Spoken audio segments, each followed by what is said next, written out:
I've always thought the woods were at their most peaceful just before sleep kicks in. That moment when the wind settles, the fire crackles steady, and your legs ache in a good way from miles of trail behind you. For me and my friend Drew, that peace usually came somewhere between mile 4 and 5 on a remote Georgia trail we hiked a couple times a year once summer passed and the bugs weren't so aggressive. We never went too far out, just enough to get away from roads and lights and people. We liked the quiet more than anything. Maybe we liked the idea of being far from help too, just to feel something sharp and real for a few days. It was mid-fall. The trees had started to shed, but the days were still warm, which meant we packed light. No heavy thermal gear, just base layers, a windbreaker, and a good fire when the sun dropped. We checked the forecast before leaving, upper 40s at night, no rain, calm winds. Perfect backpacking weather. The trail was familiar, but even trails you know well start to feel different the deeper you go. Trees grow, limbs fall, paths change shape with every storm and season. Felt a little more quiet this time, less rustling. Even the birds were weirdly absent. We didn't think too much of it. We just kept walking, passed a few small creeks, climbed a small ridge, and dropped down into a hollow where we liked to camp. We didn't pitch a tent anymore, not out there. We used bivy sacks or sometimes just slept under tarps. This time we both had ultralight hammocks we'd strung between 2 pairs of trees about 15 feet apart. We laid some ground cloth under them and built the fire pit right in the middle. Not fancy, just a rough ring of stones and a pile of split logs we dragged in from down the ridge. We cooked a freeze-dried meal and some sausage we packed in foil. Drew always insisted on cooking meat the first night to keep critters from sniffing around later. It was a smart call and I didn't mind. The fire was strong, hot, and steady. The wind had died completely. You could hear every snap and pop of the wood like it was right next to your ear. By the time we finished eating, the temperature had already dropped more than expected. Felt like low 30s, and we weren't even fully into the night. I remember watching the steam rise from my breath, even with the fire going. I'd done cold weather camping before, but never out here and never in fall. I crawled into my hammock in full base layers, socks, and beanie. My sleeping bag was only rated for about 35 degrees Fahrenheit comfort. That didn't bother me yet, though. The fire was radiating heat all the way to the hammock. It felt like I was lying beside an oven. I remember that weight in my belly from the sausage and stew, that slow spread of warmth as my body relaxed. My muscles were sore from the hike, but in a good way. My eyes were heavy, and the world around me melted into that familiar forest silence. The kind that feels thick and total, like the woods are holding their breath with you. I don't know how long I was out. Could have been an hour, could have been 4. But I woke up stiff, like something had peeled all the warmth out of me while I was sleeping. My breath came out like smoke, and I could see a faint layer of frost forming on the ground cloth under my hammock. It was far too cold for mid-fall in Georgia. It had to be low 20s. That's when I felt the tapping on my foot. Not hard, just enough to wake me. I blinked a few times, trying to focus in the dark. The fire had burned down to glowing red coals, and the only real light came from the faint orange glow between the logs. I lifted my head and saw Drew crouched next to my hammock. His shoulders hunched and his face barely visible under his hood. He didn't say anything. He just nodded toward the fire pit. That's when I saw them. 2 wild boars, not small ones.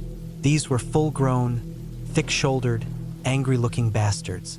Maybe 150, 160 pounds each. Low to the ground, all muscle and tusks and rage packed into a frame barely 2 feet tall. They were circling the fire slowly, snorting and kicking at the dirt, rooting at the ashes like they were looking for scraps. I didn't move, not even a twitch. My whole body turned to stone. Boars don't need a reason to attack. They just decide. And if they charge, they don't stop until you're either gored or they're dead. We didn't have guns, didn't even have bear spray. Our only weapon was a camp axe we'd left by the fire, half buried in the dirt. Useless now. They were about 6 feet from us, close enough to hear their breath, heavy and wet. One of them grunted loud and shoved its snout into the ashes, then let out this weird huffing sound. My heart was beating so fast I could hear it in my ears. I kept waiting for the snap of a twig or rustle of fabric to set them off. Drew didn't move either. He just stayed crouched next to me, eyes locked on the boars. I could tell he was calculating the distance to his hammock, trying to figure out if he should run or freeze. But there was no place to run. We were backed against a slope and thick trees behind us. They'd catch us in 2 seconds. The fire dimmed more. Every minute that passed, the light died a little. I couldn't feel my toes anymore. Not from fear, just from the cold. My sleeping bag wasn't enough.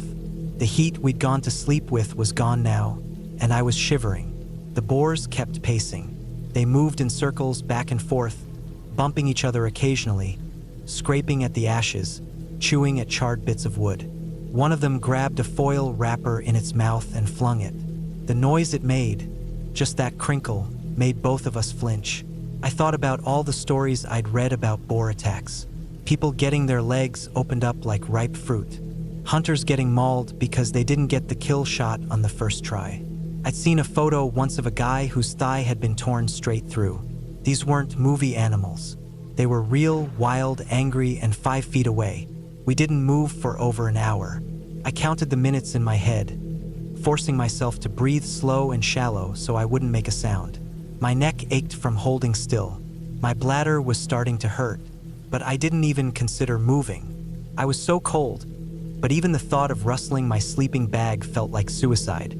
Eventually, the fire died down to nothing, just dull coals covered in white ash. No light left, just dark shapes moving in darker shadows. That's when they finally wandered off. No warning, no noise. They just turned and disappeared into the trees like shadows melting into deeper shadow. I didn't move for another 10 minutes after that. Neither did Drew. We stayed locked in place, straining our ears for any sound of them coming back. Nothing but wind. He finally stood slowly, stretched out his legs, and crept to his hammock. I saw his outline climb in and zip up. I didn't sleep again that night.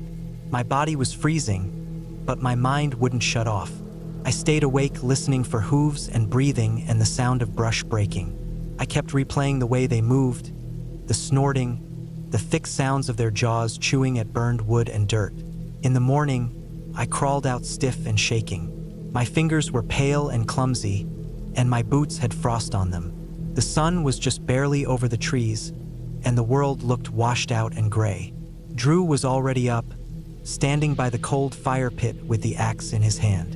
The fire pit was a mess, ashes scattered, foil torn open and flung. One of our packs had been nudged and trampled. There were hoof prints all around the fire, and 2 deeper gouges in the dirt where they'd pawed or kicked. Neither of us said anything. We didn't need to. We packed up in silence, fast, threw our gear together, barely eating, barely stopping to warm up. We wanted out. The hike back felt longer than 5 miles. Every sound in the woods made me flinch. Every squirrel, every branch creak. I kept expecting to turn and see those boars behind us, watching, waiting, but they were gone. By the time we got back to the truck, I couldn't feel my legs. Not from cold, just exhaustion. My body had burned through every bit of adrenaline and left me empty. We didn't say anything until we hit the road. I didn't sleep well for days. My body felt fine, but my nerves were shot. I'd wake up at 2 a.m., heart racing, convinced something was outside the window. I started carrying a knife to bed for a while. I told myself it was silly, but I did it anyway. The weirdest part was how normal everything felt a week later. Like the woods had never happened. Like we hadn't been inches from being gored to death by 2 wild animals in the dark. No one really believed how bad it could have been. Boars don't sound scary to most people until they see one up close. Until they realize those things don't run from humans. They charge. We were stupid not to bring real protection. Just lazy, really. We got too comfortable, too used to our luck. I've camped since then. A lot, actually. But I've never gone back to that trail. Not once. And I never, ever let the fire die out anymore. Not even for an hour. I always keep a weapon within reach. Because sometimes it isn't about surviving the night. It's about not giving the wild a reason to remember you.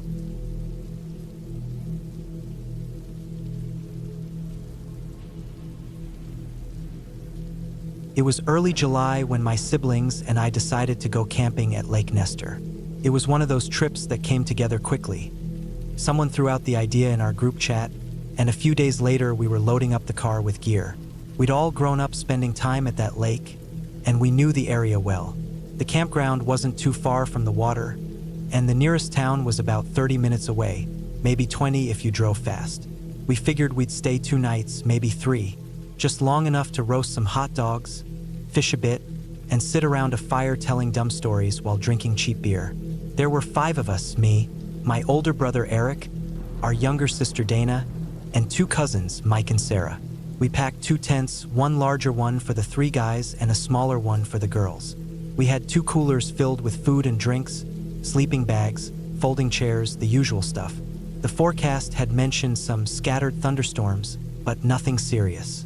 In fact, when we arrived mid-morning on Friday, the sky was blue, the air was warm, and the lake was as flat as a mirror. It felt like the kind of trip we'd remember just because it went so smoothly. We picked a spot close to the tree line, not far from the lake. The ground was mostly level, the trees offered good shade, and there were picnic tables and a fire ring nearby. We set up the tents, stacked the firewood we had brought, and got a small fire going even though it was still daylight. There were other campers around, but it wasn't crowded. The campground had maybe 20 sites, and I'd say half of them were occupied. That first night went exactly how you'd expect. We cooked hot dogs, messed around with fishing poles even though none of us caught anything, and stayed up too late around the fire. I remember lying back in my chair that night, staring up at the stars and listening to the sounds of the woods. You could hear the wind in the trees, some bugs, and the occasional plunk of a fish jumping in the lake. It was peaceful in a way that's hard to explain unless you've been out there in the middle of nowhere, far from traffic and phones and lights. We slept fine that night. The tent flaps rustled now and then, but it was nothing. The next morning was hot and sticky, and the sky was kind of hazy. I noticed the clouds looked heavier than usual, low and streaked with gray. We all figured it might rain, but we weren't too worried. We spent the day goofing off, hiking a little along the trails behind the campsite, and napping under the trees. Around late afternoon, the temperature started to drop and the wind picked up. I remember standing by the lake, skipping stones, when I noticed the clouds had shifted. They were darker now, rolling slowly like smoke pouring in from some far-off fire. The lake, which had been still all day, had a slight chop on it. By dusk, it was obvious something was coming. You could feel it in the air. The birds had gone quiet. The wind had picked up more, pushing the tree branches back and forth with steady pressure.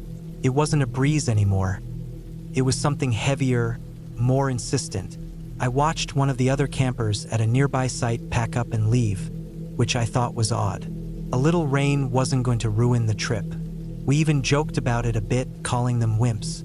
I wish we had done the same. By the time it was fully dark, we were sitting around the fire again, but it didn't feel the same. The wind kept gusting harder and harder, sending little bursts of ash and sparks off the flames. We all had our jackets on now, even though it had been hot just a few hours earlier. There was this strange pressure in the air, like something holding its breath.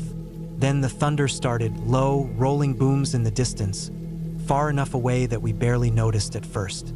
The lightning stayed behind the clouds for a while, just flashes of light behind the tree line.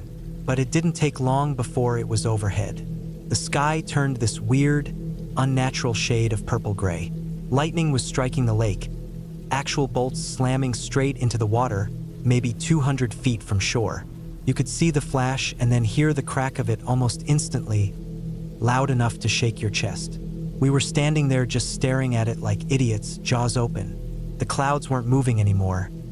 They were just crawling, swirling, and changing shape while the lightning lit them from inside, like there was some kind of war going on in the sky.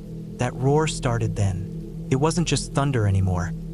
It was a constant, rolling sound, like a freight train off in the distance but never arriving. It didn't fade away, it just kept going. I remember thinking it must be the wind, or maybe the storm bouncing off the hills, but it was too steady, too loud. We had to shout to hear each other even though we were only a few feet apart. Then the rain came. It was like someone dumped a lake on us all at once. There wasn't a buildup, no soft drizzle. It just exploded. The fire went out instantly. Our tents started flapping violently, the nylon snapping and slapping against itself. The wind kept building, slamming into the sides of the tents so hard that the stakes started to lift. I saw our big tent rise maybe 6 inches off the ground and crash back down. The poles bent and twisted. We tried to hold the corners down, but it was useless. We grabbed what we could and ran for the car. I remember grabbing my boots and my phone, but not much else. We were soaked within seconds. The ground had turned to mud so fast that my feet slipped twice before I even got to the car. The car shook like it was alive. The rain was hitting the windshield so hard we couldn't see anything beyond a few feet. Branches were flying, slapping the side of the vehicle. We could hear something crashing in the distance, maybe a tree coming down or tents blowing through the woods. We sat there, soaking wet, panting, and watching our tent collapse under the weight of the wind and rain. It blew sideways, tore loose from the stakes, and slammed into a tree about 20 feet away. Pieces of it flapped and twisted around the branches like some kind of dead animal. We just sat there, stunned. The car kept rocking, not from us moving, but from the wind. You could hear it howl through the cracks around the windows. It wasn't safe. That became clear quickly. It felt like the car could flip over, or a tree could land on it any second. We didn't really talk about it, we just started the engine and backed out of the campsite, tires sliding in the mud. I remember gripping the wheel so tight my hands hurt. My brother was navigating, trying to read the map on his phone, but there was barely any signal. We didn't need directions though, we knew the roads. We drove in near silence, the wipers doing their best to keep the windshield clear but failing most of the time. Every few seconds a new flash of lightning would blind us, and the thunder came with no delay at all. The storm was right on top of us the entire drive. Branches were all over the road, puddles deep enough to make the car swerve. The tires slipped more than once, and I honestly thought we were going to end up in a ditch. After about 20 minutes, we made it to my grandfather's place. He lived alone in a small house just outside of town. We banged on the door, soaked to the bone, and he let us in without asking questions. The power was out, and the place smelled like old wood and candle wax. We toweled off, changed into whatever dry clothes we had, and spread out across the floor in sleeping bags and blankets. No one really slept that night. The storm went on for hours. The next morning, the sun was out again like nothing had happened. We drove back to the campground and it was a mess. Part of the road was blocked by fallen trees. There were signs posted saying the campground was temporarily closed. We parked off the side and walked the last half-mile in. The damage was worse than I expected. Branches everywhere. One of the outhouses had its roof torn off, and there were huge gouges in the dirt like something heavy had been dragged across it. Our site was wrecked. The tent was still in the tree, torn to pieces. The smaller tent was flattened, half buried in mud. Our chairs were gone. One cooler was open and empty, the lid ripped off and nowhere to be found. We started cleaning up what we could. Took hours. We found one of the camp stoves about 50 yards away, dented and muddy. Everything else was either broken or lost. My sleeping bag never turned up, not even a scrap of it. Later we heard that a small tornado had touched down somewhere near the campground. No one was sure exactly where or when. A few trees were uprooted. Some other campers reported damage to their vehicles. A ranger we ran into said it probably passed close by our area, judging by the way the trees had twisted. We packed up what little we had left and left. No one really said much during the drive home. It wasn't until days later that I realized how close we'd come to something worse. If that tent had lifted a little higher before we bailed out, if a tree had landed in the wrong place, if we had waited 5 more minutes before running to the car. I've been in storms before. I've seen lightning and thunder and strong winds, but I've never been in something that felt like it could pull the world apart at the seams. That night wasn't just a storm. It was something bigger, something raw and violent and completely beyond control. And I've never gone camping since.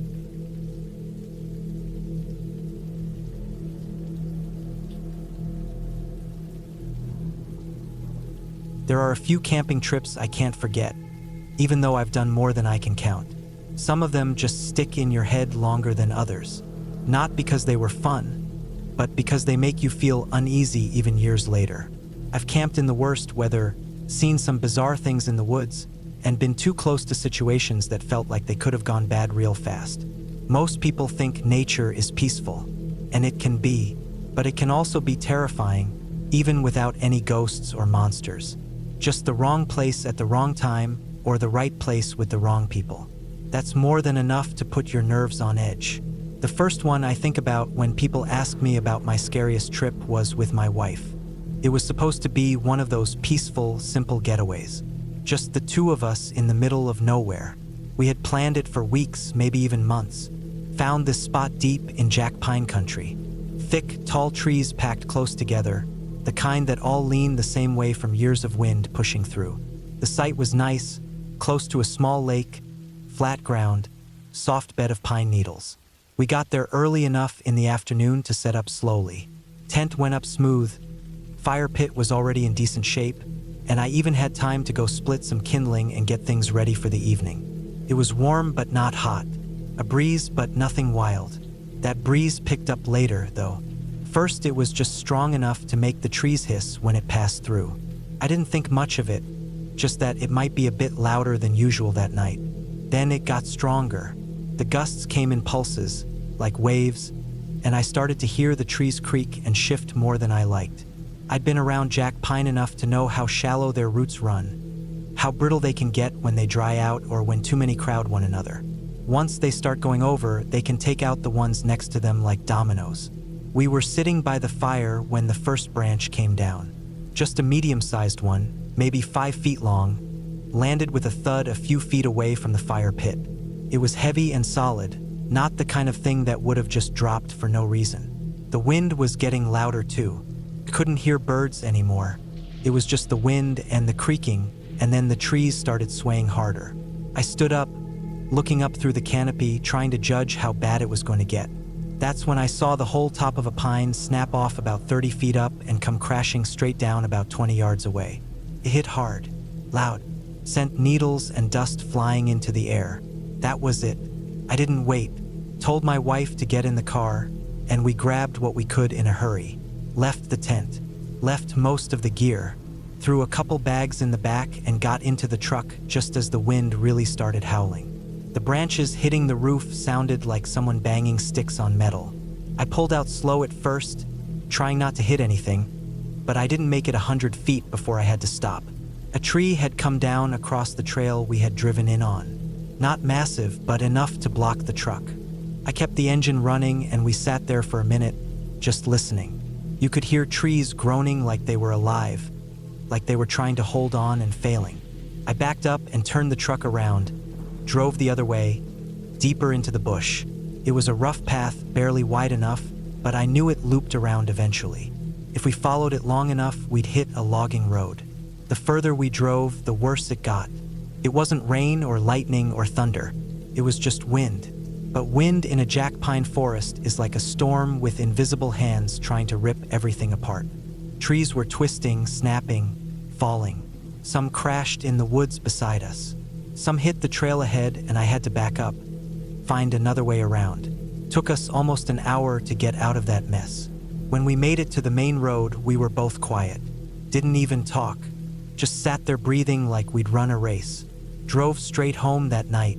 When we went back 2 days later for our gear, the tent was flattened. A tree had missed it by maybe 3 feet. Another tree had smashed the fire pit rocks into a pile. It looked like a war zone. That was the first time I really understood how helpless you are when nature decides to remind you who's in charge. No drama, no warning, just the world shifting, snapping around you. But that wasn't the creepiest thing that ever happened. That title goes to a different trip. This one was with my best friend. We were out in a semi-remote area, one of those places the park rangers might check once or twice a year. Not fully backcountry, but not what you'd call maintained either. The kind of place with rotting picnic tables, a couple of rusty fire rings, and old outhouses that looked like they hadn't been cleaned since the 90s. We like spots like that, quiet, isolated, usually nobody around. We got there in the late afternoon. Took the 4x4 to get in. You could probably make it with a regular car if the weather had been dry for a week, but it had rained earlier that week and the road was soft, rutted in some spots. No signs of fresh tire tracks ahead of us though. Once we got to the site, we picked a flat spot and started setting up. While I was unrolling the tent, my buddy walked over to the outhouses to check them out. There were two, wooden, gray with age, doors hanging a bit crooked. I watched him walk to the first one. He opened the door, stood there for a second or two, then closed it slowly. Walked to the second one, went inside for a minute, then came back to me. I could tell something was off by the way he looked at me. His face was a bit pale, like he'd seen something weird, but he didn't say anything right away. I thought maybe someone had left a mess in there, or maybe an animal died inside. Happens more than you'd think. Raccoons, porcupines, even birds sometimes. He told me to go check the first one. So I did. Opened the door. The smell wasn't bad. Not like you'd expect. It wasn't even that dirty inside. But there were 3 full-sized hiking backpacks sitting on the floor. All zipped up, neatly placed side by side like someone had just set them down and walked away. Now I've seen abandoned gear before. Usually it's one bag, sometimes a couple of day packs. But these were big, 70, maybe 80-liter bags, the kind you use for week-long treks. I stood there looking at them for a few seconds, trying to figure out what I was seeing. They didn't look old. No dust, no water damage, no mold. They were clean, zippers all intact, straps still clipped. We opened them up. The first one was packed with standard gear, clothes, freeze-dried meals, sleeping bag, everything neatly packed like the person knew what they were doing. Second one was similar, different brand gear but same idea. Stove, tarp, bear spray, even a map in a Ziploc. The third was different. It was packed full of Skittles. I don't mean a few snack-sized bags. I mean the entire thing was loaded top to bottom with Skittles in every shape and size. Regular bags, family-sized, bulk boxes, all flavors, original, tropical, sour. I didn't even know they made that many types. No clothes, no gear, just Skittles. Dozens of bags, all unopened, all crammed into the pack. We pulled a few out and checked. All of them were in date. No holes, just sugar sealed up and waiting. We didn't know what to make of it. We camped there anyway, for days. Never saw another person, never heard another car. The bags stayed in that outhouse the whole time. Didn't move. Didn't disappear. On the last day we hiked out, and when we got back to town, we let the conservation officers know. Told them exactly where to find it. They said they'd send someone to check. I still think about it sometimes. Who brings 3 packs full of gear into the woods and just walks away? Who fills one with nothing but Skittles? Why leave it all in an outhouse and not come back? No sign of struggle, no torn clothing, no blood, no wildlife damage. Just left. But the trip that really shook me up the most was one I did alone. Well, just me and my dog. It wasn't planned, just a spur of the moment thing. I had the day off, weather was decent, and I felt like sleeping under the trees. Grabbed my light gear, tossed it in the back of the truck, and drove out to one of the trailheads I knew well. Left the truck parked off an old gravel road. Hiked in a couple kilometers until I found a flat patch with enough space to lay out my tarp. I didn't build a big shelter, just a low-rigged tarp, some rope, and a ground sheet. Enough to keep dew off my bag. I kept the fire small, just enough to boil water and keep the bugs away. My dog, a medium-sized mutt who never barked unless he had to, curled up by my feet. Everything felt calm. I didn't realize how close I'd pitched camp to another road. It wasn't visible from where I was, and I hadn't seen any signs of vehicles or tracks.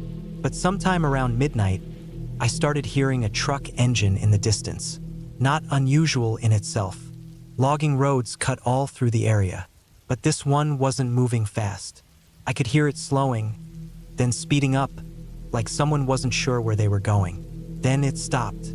Then I heard voices. They were loud, drunk, yelling, laughing. I couldn't make out words, but the tone was unmistakable.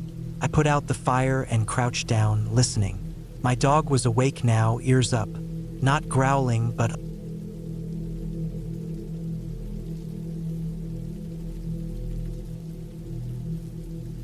I had taken a long weekend off from work. Burnout had been building in the back of my head like a steady hum, and I knew if I didn't get away soon, I'd crash. I didn't want to go to any national parks or tourist traps. I wanted isolation, quiet, somewhere I didn't have to hear other people's voices or pretend to care about work emails or social media notifications.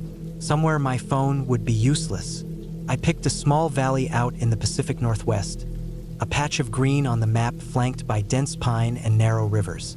I'd seen it once years ago with a friend during a road trip, and I remembered thinking back then that it would be a perfect place to disappear for a few days.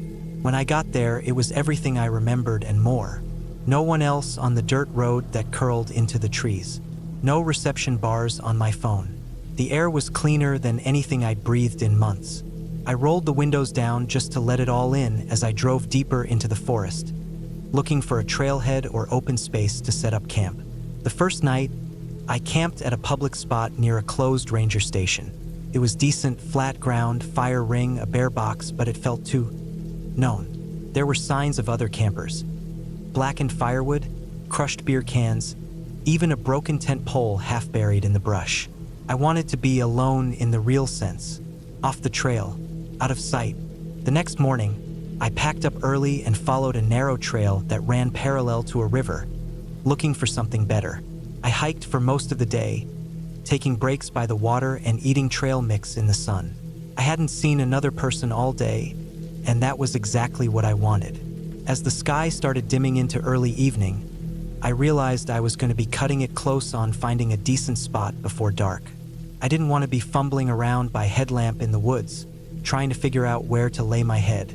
That's when I saw someone coming up the trail from the opposite direction. A man in his 40s maybe, clean clothes, a good beard, and a relaxed gait that didn't feel threatening. He looked local, comfortable in the terrain, not like a lost hiker. I gave a nod as we got closer. He stopped and nodded back. We didn't exchange names. We didn't even really talk. But when I mentioned I was looking for a spot to camp, he pointed back the way he came and gestured off-trail, past some trees. I followed his direction, and sure enough, just a few minutes off the main path, there was a perfect little clearing near the river, shaded and cool, hidden from view but still close enough to the road that I could hear the occasional distant tire crunch if I really listened. Felt like a hidden gem, camouflaged naturally by the slope of the hill and a bend in the treeline. You could walk right by it and never know it was there. I parked my truck nearby, threw some logs in the pit the last camper had used, and cracked open a beer from the cooler. I played a comedy podcast through a small speaker and let the evening drift into night. I didn't set up my tent, too dark, too lazy. I laid out a sleeping bag in the back of my truck under the topper, right next to all my gear. Windows cracked for air, fire popping. I had a belly full of beer and laughed along with the voices in my headphones until I fell asleep sometime around midnight. When I woke up the next morning, the sunlight was already cutting through the trees. There was no chill in the air anymore. It was warm, but not yet hot. I rolled out of the truck bed and stretched. My spine cracked in 4 different places.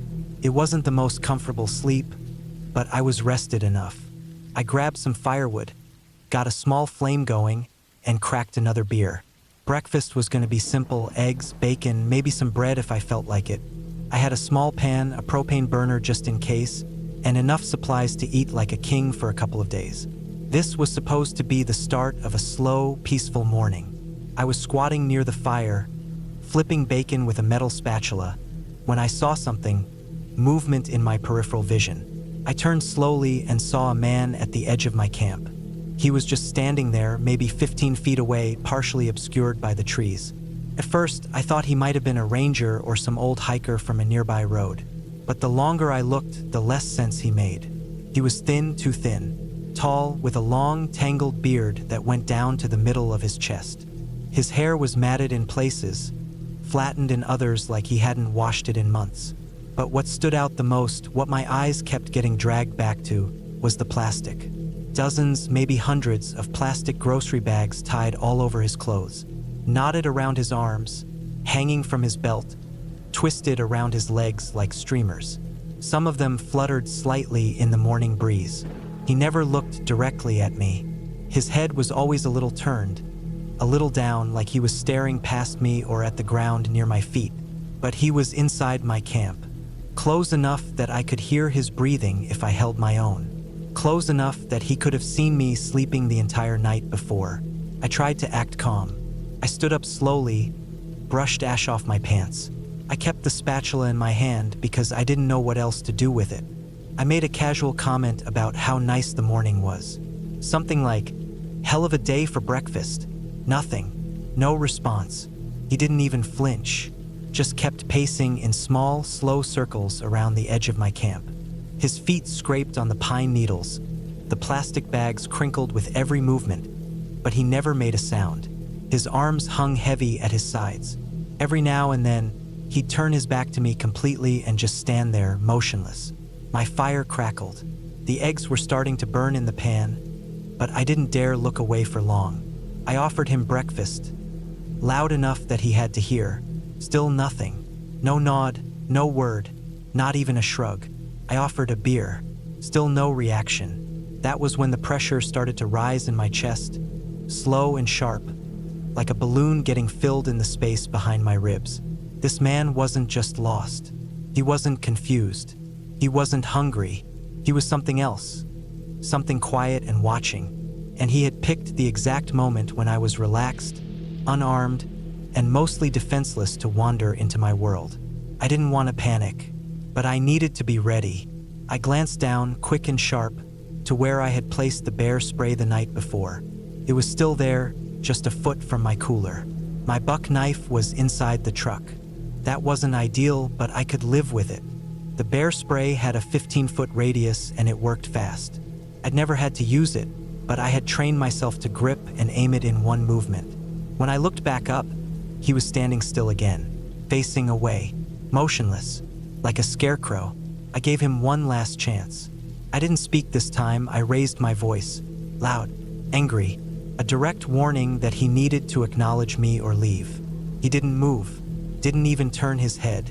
I bent down slowly, keeping my eyes on him the whole time, and grabbed the bear spray, clicked the safety off with my thumb, took 2 steps toward him. That was all it took. He moved suddenly, but not fast, not scared, just fluid, like the show was over.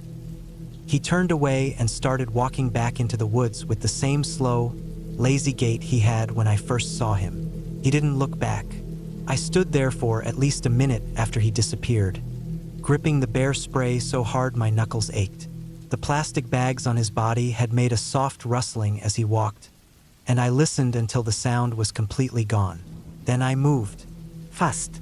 I kicked out the fire, dumped the rest of my beer onto the smoldering ashes, and threw everything, absolutely everything, into the truck bed.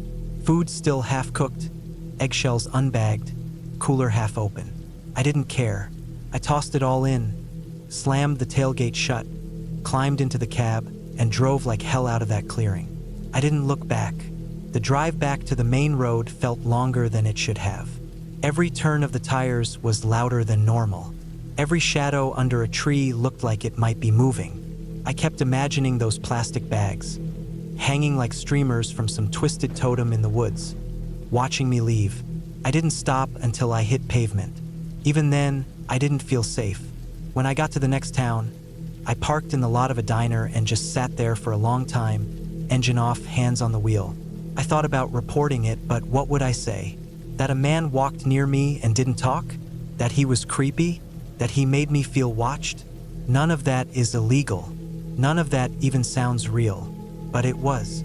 The part that got to me, kept getting to me, was the way he never acknowledged me. Not once. Not a nod. Not a flicker of his eyes. It was like I didn't exist to him, or maybe I existed in some other way that didn't need words. And the bags, they weren't random. They were tied with purpose, looped and knotted in ways that looked like ritual or armor, like a barrier between him and the rest of the world. I kept thinking about the night before. I'd had the fire going for hours. I'd been playing a podcast, drinking, laughing, completely unaware. What if he had been out there watching the whole time, waiting? I'd never know. And the more I thought about it, the more grateful I felt for my own laziness. If I had set up my tent, If I had zipped myself inside a flimsy sheet of fabric out in that clearing, I would have been.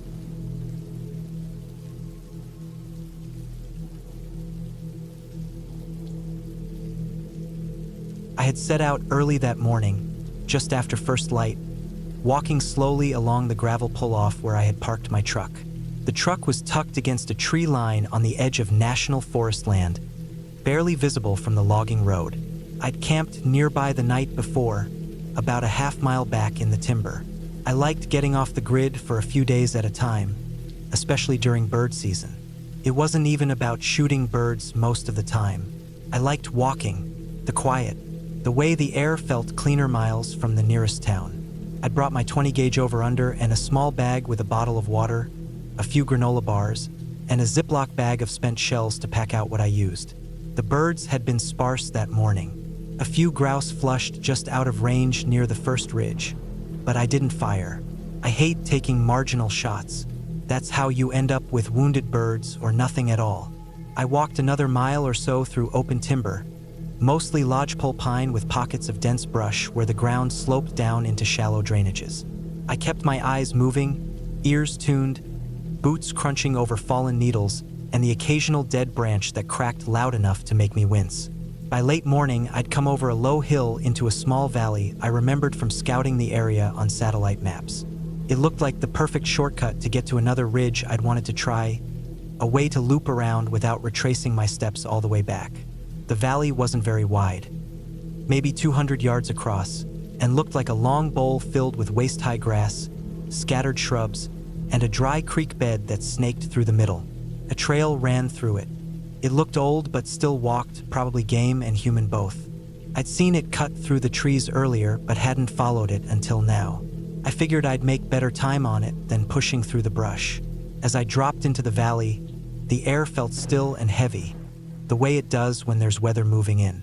The sun was still out, but high, and a bank of clouds sat low on the western horizon. I figured I had a couple hours of good daylight left. No rush. I moved slow, gun broken open and resting in the crook of my elbow. I scanned the grass and shrubs, thinking about where birds might hold up in the heat. About halfway across the valley, the trail cut between two large granite boulders that sat like gateposts in the middle of the clearing. I stepped through, looking ahead. That's when I saw him. He was maybe 40 yards up the trail, standing dead center with an AR-15 across his chest, held in the ready position, barrel pointed down but close to horizontal. He wasn't aiming it at me, not exactly, but he also wasn't resting it casually. It looked intentional, like he wanted me to see it. The moment I laid eyes on him, every hair on my arms and neck stood up. Something primal inside me clenched tight, like the second before a car crash. I didn't hear birds anymore. No wind. No insects. Just my own breath and the blood pumping in my ears. He wasn't dressed like a hunter. That was the first thing. His clothes were filthy. Jeans torn at the knees, heavy boots caked in dried mud, a hoodie with a stretched out collar and sleeves stained dark at the cuffs. His face was sunken, hollow, the kind of face you see in mugshots of meth heads or people living out of tents under bridges. His beard was patchy and wild, and his eyes were sunk deep into his face, wide, like he hadn't slept in days. I stopped walking. He just stood there, watching. I didn't raise my gun. I didn't even close it. I left it open, barrels exposed, to make it clear I wasn't a threat. I didn't say a word. I nodded once, polite but cautious, and turned my body slightly sideways, showing my hands. He didn't move. I raised my voice and said I was just out bird hunting, trying to find another ridge to check. I said it calm. I didn't ask questions. I made it sound like I was just passing through, nothing more. He answered after a pause, said he was hunting deer. That was it. I nodded again like that made perfect sense. But it didn't. Deer season wasn't open yet. Not for another 2 weeks. I knew that because I checked before I came out. Also, you can't use an AR-15 to hunt deer in this state, not legally. Minimum caliber rules. Plus, he didn't have a blaze orange vest or any kind of hunter's orange at all. No tag, no pack, not even a water bottle. Just a ragged man standing alone in the middle of nowhere with a semi-automatic rifle. Something was very wrong. I asked if he knew where I might find some birds. He looked at me longer this time before finally saying I'd probably have better luck back the way I came. His voice changed when he said it, sharper, like it wasn't a suggestion. I didn't argue. I turned around and started walking. Not too fast, but not slow either. My body felt stiff, like I was trying to move underwater. My boots crunched the gravel and sticks like firecrackers in the silence. I could feel his eyes on me the entire way back. I didn't dare turn around. Not once. I listened for footsteps, for the sound of him raising the rifle, for anything. All I heard was the faint rush of wind finally picking up again in the trees. I kept walking until I was out of the valley, up the ridge, and well into the timber before I stopped to catch my breath. I crouched behind a fallen log and closed my shotgun, loading it carefully. My hands were shaking, but I got the shells in without fumbling. I sat there for a full 5 minutes, watching the trail behind me. Nothing moved. I took a wide loop through the woods back to my truck. I didn't walk another trail that day. I didn't even try to hunt again. I kept looking over my shoulder, sure I'd see that gaunt face appear between the trees. I never did, but the feeling stayed with me. Something about him felt territorial, like I'd walked too close to something I wasn't supposed to see. Maybe it was a meth lab back in the trees. Maybe it was a poaching operation.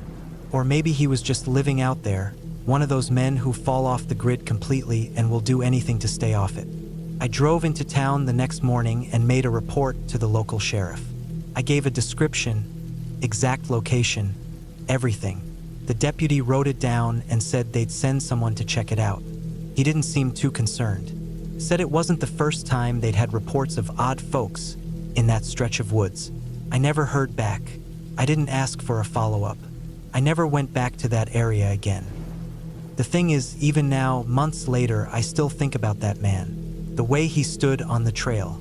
The way he answered me. Not like he was confused or startled, but like he'd been expecting someone.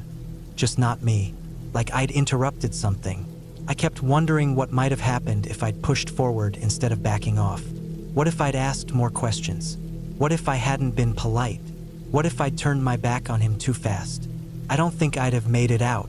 I think there was something just down that trail. Not a ghost or monster or anything from a storybook. Something real. Camp, maybe. Or a shack. Something he was protecting. Whether it was drugs or stolen gear or just a delusional idea of ownership over public land. I'll never know. And honestly, I don't want to know. Some parts of the woods aren't just wild, they're claimed. Not by animals, but by people. People living hard lives. Broken in ways you can't always see from a distance. And when you come close, you feel it. That sharpness in the air. That heavy silence. That sense that you've walked across a line without realizing it. I got lucky. I walked away, but that valley's still out there and he might still be standing on that trail. Waiting, watching, and I won't ever be the one to find out why.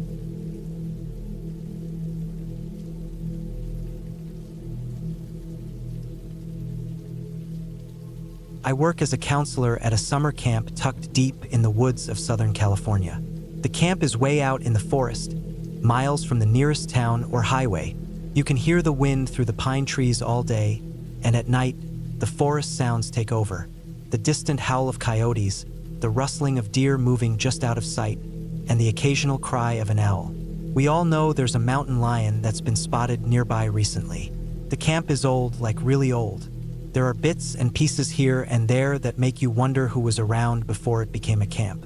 Broken down foundations of cabins long gone, old rusty tools half buried in the dirt, and weird little piles of rocks that no one really talks about. The locals say the place has a spiritual vibe, sometimes haunted, but the older counselors just laugh it off. Still, it's a bit creepy sometimes. I was working one summer, the sun just beginning to set, painting the sky with shades of orange and pink. After dinner, I was out by my cabin, the one assigned to me and the kids I was watching that week.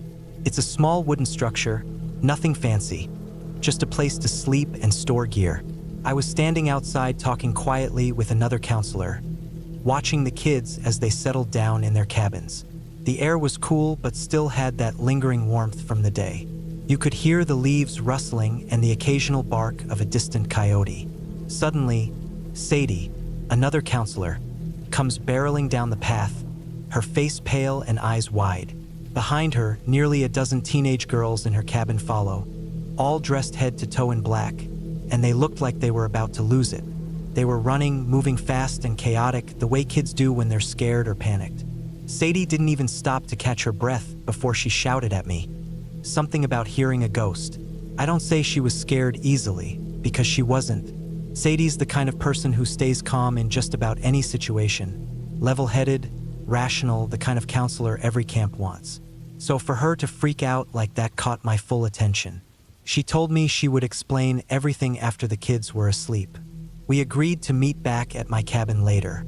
I stood there for a few minutes, watching Sadie rush off with the group, trying to shake the strange feeling that settled deep in my chest. About 30 minutes later, Sadie showed up by my cabin, a little more composed but still clearly shaken. She began explaining what happened on their night hike. Earlier, Sadie took her cabin of teenage girls out on a night hike. They were all dressed in black and pretending to be ninjas, which was supposed to make the hike more fun and a little spooky.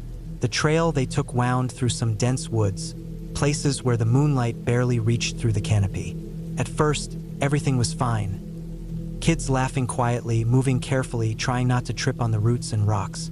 But on their way back, they reached a part of the trail known for being especially dark and quiet. It's the kind of place where the shadows seem to stretch longer than they should and the forest noise drops off like someone flipped a switch. It's one of those spots that makes you pause and look over your shoulder, even when you know you're safe. That's when they heard it. A faint sound, like a child crying out for help. It was soft at first, barely noticeable over the sound of their footsteps and the night breeze. Sadie said it sounded like a little kid calling for help, a voice distant and small, almost pleading. But what made it worse was that each time they heard it, the sound became more distorted, less human, more twisted and wrong. It went from a clear help to something that didn't sound like any child or person at all.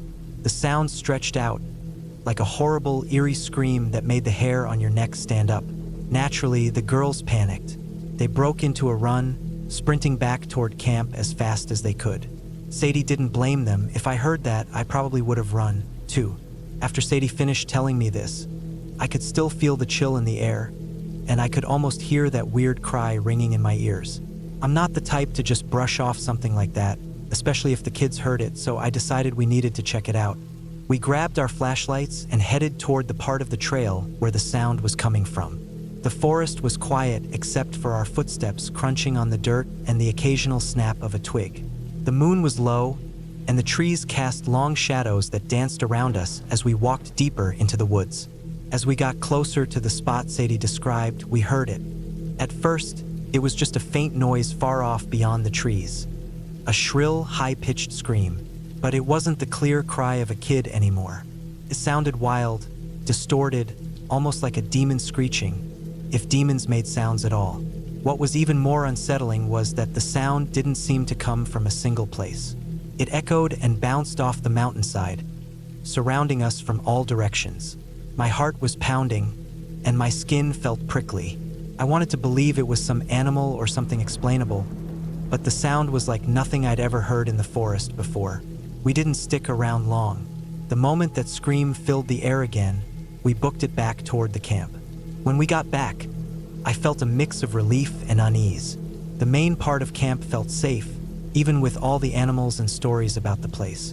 We told the story to anyone who would listen, though some just laughed it off. Others exchanged uneasy glances. The next day, at the morning meeting, the camp director addressed the counselors and staff. Apparently, a few other groups had heard similar sounds during the night. The director explained that the noises were likely bobcats. These cats are known to make high-pitched yelps at night, especially during mating season or when they're marking territory. The sound can be eerie, especially when it echoes in the quiet woods. The director reminded us to reassure the campers not to be scared if they heard these noises. Bobcats aren't dangerous to humans, and the sounds are just part of the natural wildlife around the camp. Even with that explanation, the whole summer was different after that night. Whenever you heard the high-pitched yelp, You couldn't help but think about that distorted scream and what it sounded like to Sadie and the girls. Our friends and other counselors teased us about freaking out over ghost bobcats. But the story stuck around. I know what I heard, and I'm pretty sure it wasn't just any normal animal call. Still, I don't blame anyone who ran when they heard it, and I certainly don't want to be anywhere near that part of the trail after dark.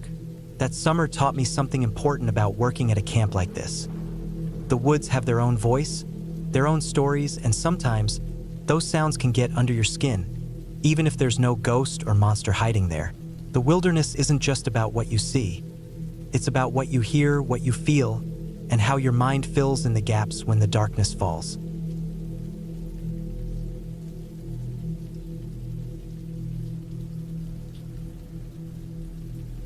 I live in a rural town tucked deep between jagged mountains and endless forests. People from outside might think it's a quiet place, maybe even boring, but I think it's perfect. Up here, we grow up outside. Kids don't hang out at malls or movie theaters. We hike, fish, hunt, and camp. It's not even something we plan most of the time. You get off school on Friday, grab your gear, and someone's already setting up a fire pit somewhere. Summer, winter, it doesn't matter. There's always someone heading out into the woods. That's just how it is. By the time I was 16, I had already spent hundreds of nights under the stars. I wasn't an expert outdoorsman or anything, but I knew my way around a tent, a rifle, a fire pit, and a fishing rod. We all did. Everyone in our group was between 16 and 19. We'd grown up together in the same town, hiked the same trails, swam in the same freezing rivers. We thought we knew everything there was to know about those woods, but we didn't, not even close. It happened late October, when the air started to turn sharp and cold in the evenings. We planned a group camping and fishing weekend out by the lake, which sits a few miles off a dirt road that barely even shows up on GPS. There's no cell signal out there, no cabins, no park rangers, just wild, untouched backcountry. That's what made it perfect. The whole group of us, 7 kids in total, hiked in together Friday afternoon with gear, food, and fishing poles. We set up camp just before sunset in a clearing that we'd used plenty of times before. The ground was flat, the trees were thick enough to block the wind, and there was a narrow path that led down to the lake maybe a 5-minute walk away. But the fishing at that spot had always been hit or miss. I remembered a much better spot about a mile further up around the bend, where the inlet fed fresh water into the lake. That current kept fish moving, and the last time I'd been there with my older cousin, we couldn't keep them off our lines, so I brought it up. I told the others about that spot and said I might break off and camp there instead. One of my friends, Levi, was up for it. He was a couple years older than me and just as comfortable in the woods, maybe more. We decided we'd hike up to the inlet, set up a small overnight camp, fish hard, and meet the others back at the main site the next morning. We only brought one full tent for the group to share, and that stayed behind. Me and Levi didn't feel like hauling an extra one for just one night. We figured we'd build something quick and simple. He had a heavy-duty tarp, and I found a huge boulder at the edge of a wide, grassy clearing near the inlet. We laid a couple thick branches across from the boulder, angled the tarp down to the ground, and secured the sides with rocks and some extra cordage we brought. It wasn't pretty, but it was enough to keep the dew off us.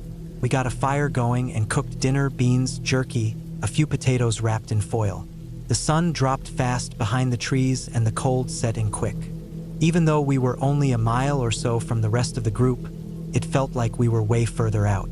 It was quiet, so quiet I could hear every small crack or snap of twigs from what felt like 100 yards away. Not that it was unusual.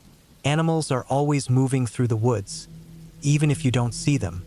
Mice, deer, porcupines, raccoons sneaking around hoping to find scraps. Nothing worth worrying about. After dinner, we sat by the fire for a long time, just watching it, throwing in sticks and leaves, letting the heat soak into our jackets. We didn't talk much. It was the kind of calm that comes naturally when you've got nowhere to be and nothing on your mind except how the fire pops and crackles. Eventually, Levi crawled into his sleeping bag inside the lean-to and knocked out. I wasn't tired yet, and I figured I'd keep the fire going for another hour or so. That's when the feeling started. It was subtle at first, just that strange pressure on the back of your neck, like when someone stares at you from across a room. The woods had gone quieter than usual. The breeze stopped, and I couldn't hear any small rustling in the brush anymore. It wasn't like something dramatic happened. It just felt still, almost too still. I've been out there enough to know that animals pick up on predators before we do. When everything goes silent like that, it usually means something big is moving nearby. I figured it was probably a mountain lion. They're around here. I've run into a couple before, even been stalked by one once, but I've never felt truly threatened by them. They're cautious, quiet, and more scared of people than the other way around. I didn't feel scared exactly, just alert. My body stiffened without me telling it to. I stood up, walked over to the fire, and threw on a couple more dry logs, just to brighten things up a little. Then I looked up.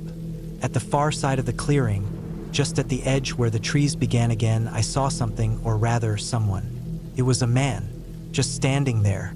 I couldn't see any details from that distance, maybe 70 or 80 yards away, but the full moon overhead lit enough of the clearing that there was no doubt it was a person. He wasn't moving. He wasn't walking or sneaking around. He was just standing there. My legs froze in place. My eyes didn't blink.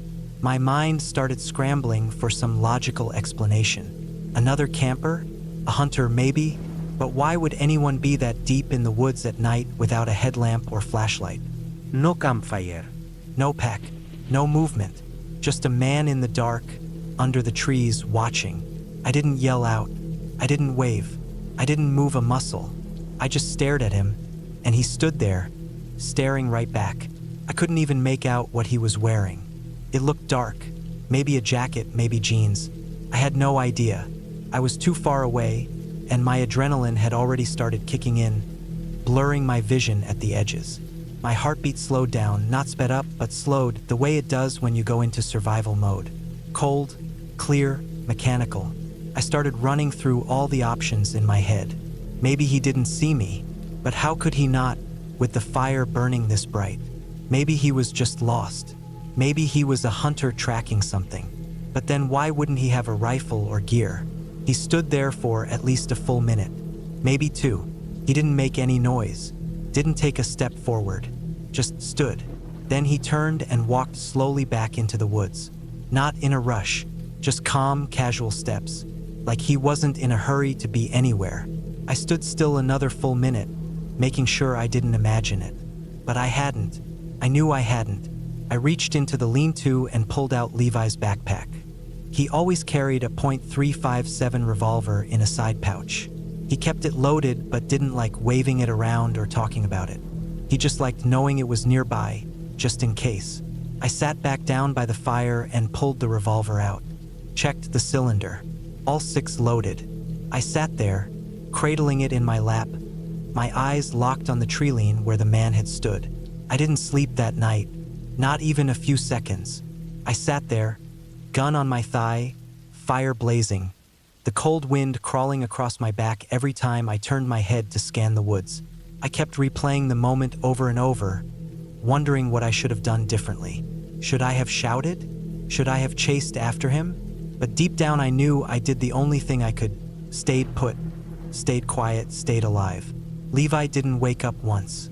The lean-to muffled the firelight, and I guess he was just that deep asleep. I didn't want to wake him unless something actually happened. Besides, he might have charged out into the dark and made things worse. I figured it was better to wait until morning. Finally, after what felt like a year of sitting there with frozen hands and stiff legs, the sun started rising behind the ridge. The forest lit up slowly, like someone pulling open a curtain. I stood up, walked out to where the man had been standing. There were no footprints. The grass had dew on it, and maybe that's why. Or maybe I was looking in the wrong spot, but it was the right angle. I walked into the woods in the direction he'd gone. I didn't go far, just far enough to see that there wasn't any trail. It was dense brush, steep slope, thick with deadfall and loose rock. Not easy walking. When Levi finally crawled out of the lean-to, I told him what happened. His face went blank. He believed me. He knew I wouldn't make something like that up, but I could tell it rattled him. We packed up and hiked back to the main site without stopping. I didn't want to fish. I didn't care. I just wanted to be back near the others. When we got there, everyone was still asleep. We didn't wake them, just dropped our gear and sat by their fire pit, waiting for someone else to get up. I didn't feel safe until we were back in town. I never saw that man again. I never heard any stories about people going missing or weird sightings in that area. For a while, I thought maybe he was just another camper, someone who saw our fire and came to check us out. But then why didn't he say anything? Why didn't he walk up, or shine a light, or make any sound at all? I've spent hundreds of nights in the woods before and after that. Nothing like that ever happened again. But every time I build a fire in the backcountry now, I make sure the light doesn't spill too far into the woods. I make sure I can see the trees but not beyond them. I don't want to see someone standing there again, because the scary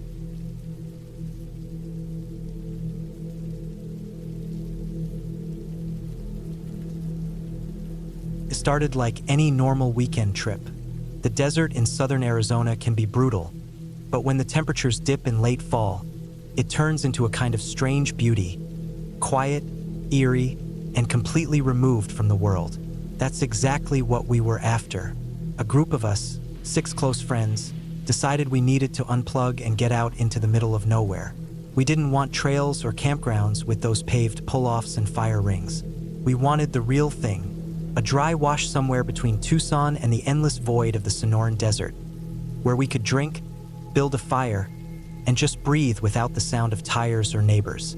We found a dirt road that led to an open patch of hard-packed ground, probably used by hunters or cattlemen. The nearest town was at least 50 miles out, and the only other vehicle we'd seen the whole day was a rusted pickup parked miles back with nobody in sight. We got in around 4 in the afternoon, unloaded coolers, set up tents, stacked firewood, and by dusk we had a fire going and burgers on the grill. We were 3 tents deep, 2-man domes with zip fronts, a tarp rigged between 2 trucks for shade, and a cooler overflowing with beer and frozen meats. That first night was exactly what you'd expect.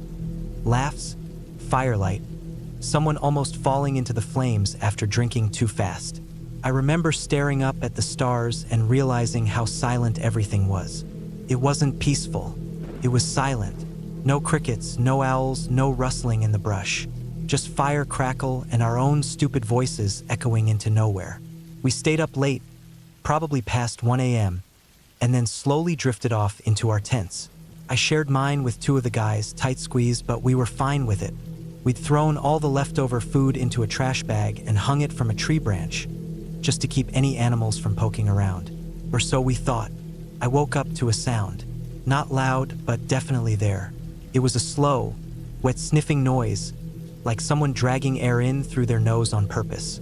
It was just outside the tent wall, moving from one end to the other. My first thought, honestly I was half asleep, was that it was a javelina or maybe even a coyote sniffing around. They're not dangerous unless provoked, and the desert is full of things like that. I blinked, held still, and just listened. The sniffing moved along the nylon wall, real slow, too slow. It stopped at the zipper area, then slid along to the far side. At that point, I realized something that made my chest go tight. The sound wasn't low to the ground. It was upright, like someone standing, and it didn't sound like an animal. There was no shuffle, no snort, no pawing. It was slow, intentional inhaling, like someone trying to identify a smell. Then it walked off. I could hear the footsteps now, light crunches of boot against dry sand and gravel. It went to the next tent over, and I knew the others inside had to be awake too, because the moment the sniffing started over there, I felt both of my tent mates tense up.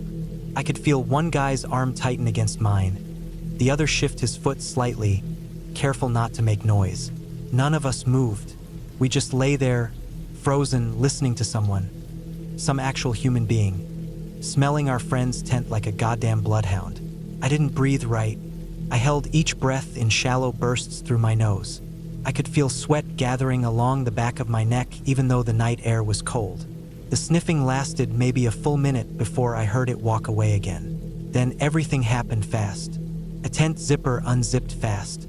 One of the guys from the third tent had apparently had enough. He had a flashlight and a handgun and came out screaming and yelling, hoping to scare off whatever it was. That was when we saw him, Not an animal. It was a man. A full-grown man wearing dark clothing, thin, tall, messy hair, face partially hidden behind something. Maybe a bandana or just dirt. His hands were full. He'd been going through our stuff. One of the coolers was open and half emptied, and the garbage bag we tied up was now cut open and dragged halfway toward the brush. Our friend shouted and raised the gun, and the guy took off. Not a word, not even a glance back. Just bolted into the shadows and vanished like he'd done this before. We didn't wait around. No one said a word. We started tearing down the tents like animals. The fire wasn't even out. We poured water on it and stomped it out, packed up everything we could and tossed the rest in the truck beds. We didn't stop to roll sleeping bags or fold chairs. Everything was rushed. By the time the engine started, I was shaking, hands trembling, still not sure if what we saw had been real or if it was just some desert-crazed scavenger. We drove straight back to the highway and didn't stop until we hit the lights of Tucson. That drive felt like hours. I kept looking in the side mirrors, half expecting a pair of headlights to start gaining on us out of nowhere. We didn't talk about it much afterward. First, we all just tried to laugh it off. Desert hobo, someone said. Probably some tweaker who lives out there in the arroyos. Maybe, but something about how quiet he'd been, how close he'd gotten without any of us noticing, stuck with me. Still, like idiots, we went back the next year. Different spot, but not that far away. Same group. We figured it had just been a one-off thing. This time, we said we'd be smarter. No tents. Instead, we all brought trucks and SUVs and slept in the beds or inside them. Less vulnerable, less accessible. No flapping tent fabric or thin walls to separate us from whatever or whoever might be out there. We got in earlier that time. Set up camp like before. Camp chairs, fire pit, drinks. But this time we weren't so casual. Everyone brought heavier flashlights. One guy had night vision goggles. Another carried bear spray and a machete. There were 2 firearms in the group now instead of 1. By nightfall, we were half joking about it again, drinking by the fire. The stars looked fake that night, like painted on dots. The air was cold but dry, and even though we were surrounded by nothing, there was still that feeling in my chest like something was watching us from just out of sight. I climbed into the back of my SUV around midnight, beside my girlfriend. We'd folded the seats down, lined the floor with pads and blankets. The windows were cracked just a bit for air.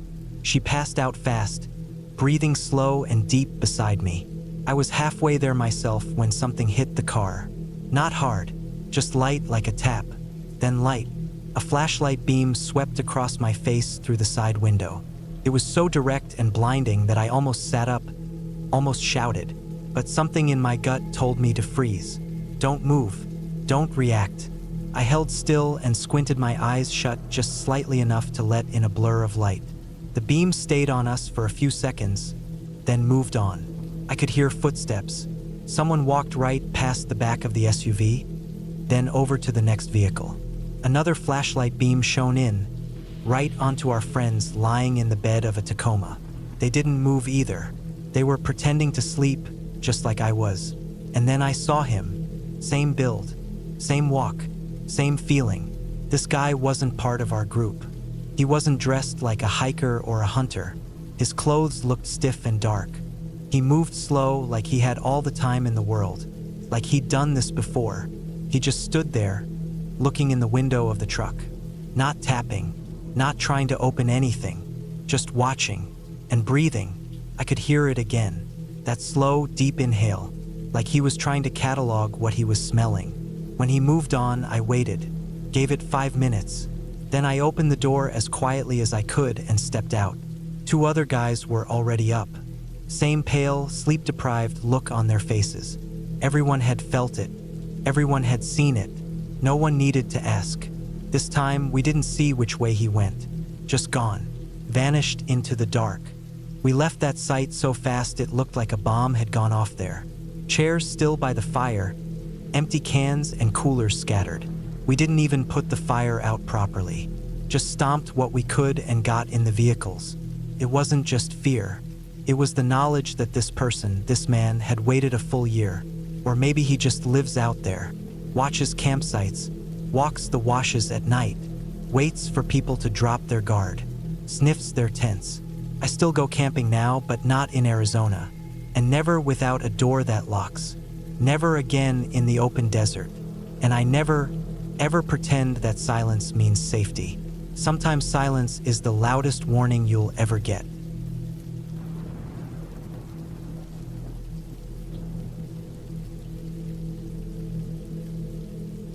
I used to go backpacking all the time in the mountains. It was something I loved. The quiet, the challenge, the sense of being completely away from everything. Over the years, I built up a collection of stories, moments that stuck with me long after the trails ended. Some were about wild animals, some about getting lost, others just about the sheer beauty of the places I went. But without a doubt, the scariest things I ever encountered weren't animals or people or getting stuck in the wild. It was lightning. Lightning is terrifying when you're out there with nothing but a thin tent between you and the sky. It's not like watching a storm from a window, where it feels distant and even kind of beautiful. When you're in the mountains, out in the open or under thin tree cover, it's raw, loud, and sudden.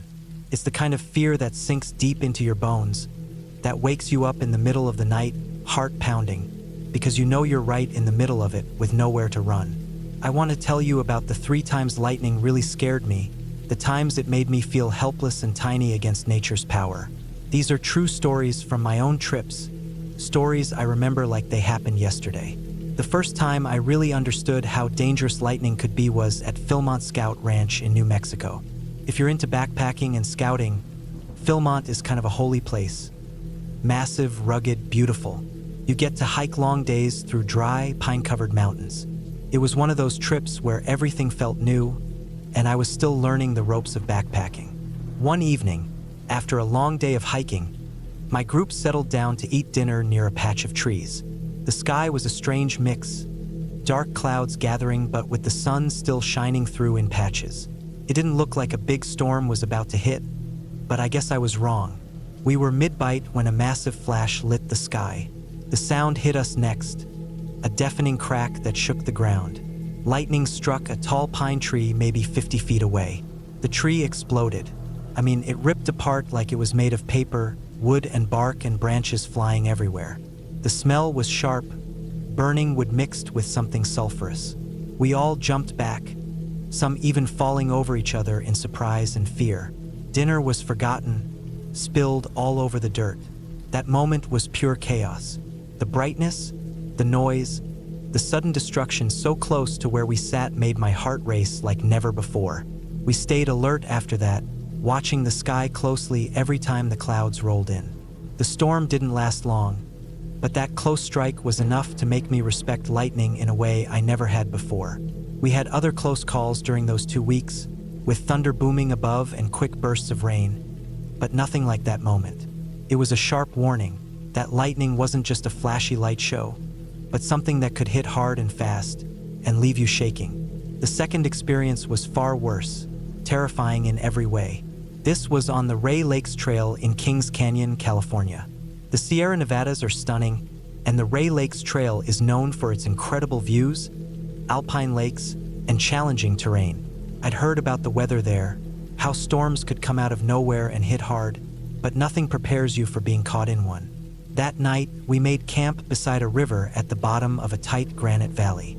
The valley was surrounded by steep cliffs and rock faces that glistened in the fading light. It was clear from old watermarks and debris that floods had swept through here before, leaving a mix of broken branches and silt behind. It wasn't my favorite spot to camp, but the National Park Service had designated it as a campsite, and after a long day, we were ready to stop. Around 2 a.m., I was abruptly woken by a flash. It wasn't the usual distant flicker of lightning I was used to. This was blinding, so bright I could see the outline of our tent clearly, even through my closed eyelids. Then came the thunder, a roar so loud it felt like the earth itself was ripping apart. The sound wasn't just noise. It was a force, vibrating in my chest and bones. It was so close it left my ears ringing. Lightning kept striking nearby with no pause. Every few seconds, the sky lit up like daylight, revealing the rushing river next to us, the wet granite walls, the trees bending under heavy rain and wind. The thunder rolled constantly, a never-ending growl that made sleep impossible. I remember feeling trapped. The tent barely shielded us from the cold rain that soaked everything, and the river's water level was rising, splashing closer and closer to our spot. I kept imagining the worst. What if the river flooded and swept us away? What if lightning struck us or a tree fell on us? I couldn't move without risking getting drenched or worse. That night lasted forever. The storm raged on as if it had no intention of stopping. At one point, I could see water pooling under the tent and trickling in. We packed quickly at dawn and moved to higher ground, wet and exhausted, with the storm finally breaking behind us. That experience taught me about the true power of storms in the mountains. You're small, exposed, and at nature's mercy. Lightning doesn't care about your plans, your gear, or how long you've been out there. It just strikes, and you better be ready. The third time was in Switzerland, high up in the Alps. We were descending from a peak, moving through an open field covered with scattered rocks. The sky was growing dark fast, the wind picking up as a storm rolled in. In the Alps, weather can change incredibly fast. One moment it's clear and calm. The next, a storm can engulf the mountains in minutes. There was nowhere to hide. No trees, no caves, no shelter. Just the open rocky field. I remember the first flash of lightning striking terrifyingly close, the shock of brightness and sound catching me completely off guard. We all dropped to the ground instinctively, hoping to minimize the chance of getting struck.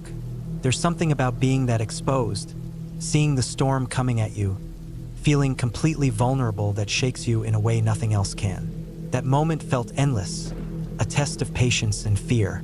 We lay low, heartbeats pounding, counting the seconds between the lightning and thunder to judge how close the strikes were. Each time the thunder crashed loud and fast, it reminded us how small and exposed we were. We waited for what felt like hours until the storm finally moved on, leaving us drenched and shaking, but alive. After those experiences, I developed a kind of animalistic fear of lightning when I'm outside. I love watching storms from inside, sitting on a covered porch or inside a cabin, listening to the rain hit the roof while the sky cracks open with light. That's peaceful. But when I'm outside and a storm is coming, something inside me screams to get indoors fast. The fear isn't about the thunder or the rain. It's about being vulnerable, the knowledge that one wrong step or one bad choice could put you directly in harm's way with no protection. I've learned to respect the signs. Dark clouds moving fast, the sharp smell in the air before a storm, the way the wind suddenly shifts. I check my maps and weather reports carefully before trips. I pick campsites away from tall trees or open fields when possible.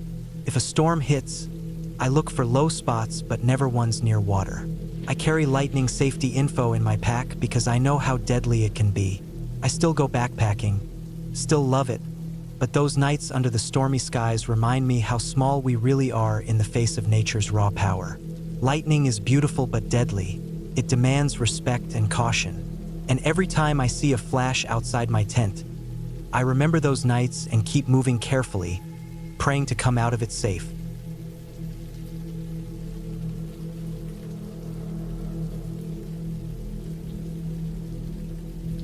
My family went camping every summer when I was growing up. It was our thing. My parents weren't rich, not by a long shot, but they both worked hard and saved harder. They believed that experiences mattered more than things, and they were determined to give my sister and me a childhood filled with memories, even if those memories sometimes involved cheap mosquito repellent, canned beans, and sleeping on what felt like slabs of rock under our backs. We didn't do luxury hotels or big theme parks. We did tents, campfires, sand in our sleeping bags, and the smell of wood smoke clinging to every piece of clothing we owned. We rotated spots. Virginia Beach was a favorite because of the easy beach access and the relatively forgiving weather. Westmoreland was my dad's idea. He liked the history and the trails, but I always hated that place. It was humid and overgrown, full of ticks and aggressive deer flies. But Assateague was something else entirely. We didn't go there often, maybe twice in my childhood, but one trip burned itself into my memory so deeply that I can still recall the layout of the campsite, the exact sound the ocean made that night, and the way the moonlight looked on nylon tent walls. That trip to Assateague was supposed to be a weekend trip. 3 days. In Friday, out Sunday. I was maybe 10 or 11. My sister was older by a couple years, already getting to the age where she acted like she didn't want to be seen with the rest of us. I was still young enough to think all of it was fun, or at least fun adjacent. That particular summer, the East Coast had been going through a nasty heat wave, so my parents thought the island breeze might help take the edge off. Didn't. If anything, the humidity there hit harder. It clung to everything, your skin, your clothes, even your lungs. But the breeze smelled like salt and pine, and I remember my dad saying that was the smell of summer. We got there mid-morning on Friday and picked a campsite toward the back of the loop. The Assateague Island campsites aren't deep woods type places. They're sandy, relatively open, with short dunes and scrubby grass separating most sites. We picked one with a little elevation and some shade, just a short walk from the beach trail. I remember we saw a couple wild ponies on the way in, just standing by the side of the road like they were waiting to cross. They were smaller than I imagined wild horses would be, and they looked kind of mangy up close. But they were everywhere, dozing under trees, pawing through bags, trotting along the shoreline. We had 2 tents, one for my parents and one for me and my sister. Our tents weren't side by side. They were separated by a small patch of thick grass and sand. I think my parents were hoping for a little quiet time to themselves after we went to sleep, though what they thought they'd actually get in a hot, sticky tent surrounded by bugs was anyone's guess. That first day was nothing special. We unpacked, set up camp, dug a little fire pit with the flat side of a shovel, and cooked some of the usual camping fare: hot dogs, marshmallows, pre-made burgers in foil. We went to the beach, swam, found some washed-up jellyfish, and then just lay in the sand until it got too hot to handle. That night, we watched the stars. I remember the sky being so full of them it looked fake. My dad pointed out constellations with a flashlight, waving the beam like a lazy sword through the sky. Sometime during the night, I woke up sweating. The air was thick, and the walls of the tent felt like they were trapping heat. My sister had kicked off her sleeping bag and was lying sprawled out like a starfish. I got up to unzip a flap and try to catch some breeze. Outside, the whole site was cast in pale blue moonlight. The trees were still. The ocean, about 100 yards away through the dunes, made a soft, shushing sound. It wasn't a crash, more like a breath. I didn't know why I felt uneasy at first. Maybe it was the moonlight. Everything looked washed out, like a dream.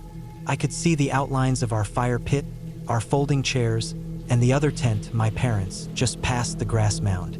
That was when I noticed something odd. The shape of their tent was wrong. I remember just staring for a while. The tent wasn't sagging or collapsed. It was intact, but there was something on the far side of it, something standing very still. At first I thought it was a tree or a crooked pole, but there were no trees that close to the tent. This thing was tall, hunched, with what looked like long, wiry hair draped down one side. It wasn't moving. It looked like a person. My stomach flipped. My brain didn't go to ghost stories or monsters. It went to the worst-case realistic scenario I could imagine. Someone was out there. Someone watching. It didn't make sense. We were on an island, for God's sake. But the image was so clear. Long limbs, a crooked neck, matted hair. It looked like an old woman. She wasn't moving at all, just standing and facing the tent, as if peering into it. I stayed frozen for a long moment. Then I turned and pushed open the flap of our tent again, squinting harder at the figure. That's when it shifted, just a little. Its head turned slightly, and I could see the light catch on one pale, milky eye. I pulled back into the tent fast. I remember fumbling with my sleeping bag like it was some kind of shield. My heart was thumping so hard I could feel it in my neck. I didn't want to look again, but I also couldn't help it. I pushed the flap open again slowly, just enough to peek. She was gone. I panicked quietly.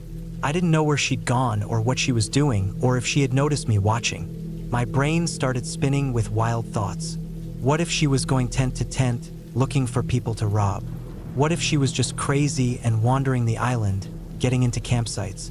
What if she was sleeping in the woods and came out at night to scavenge?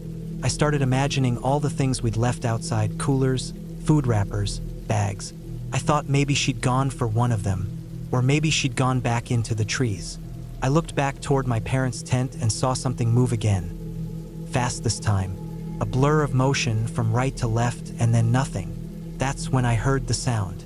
Not footsteps exactly, more like soft thuds. I moved forward on my knees and pressed my ear against the tent wall. I heard something crunch. Hooves. I froze again. I poked my head out one last time and saw it clearly then. The old woman wasn't a woman at all. It was a wild pony, one of the feral horses that roam the island.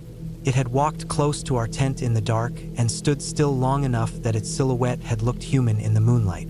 The long hair was its mane, hanging down over one side of its face.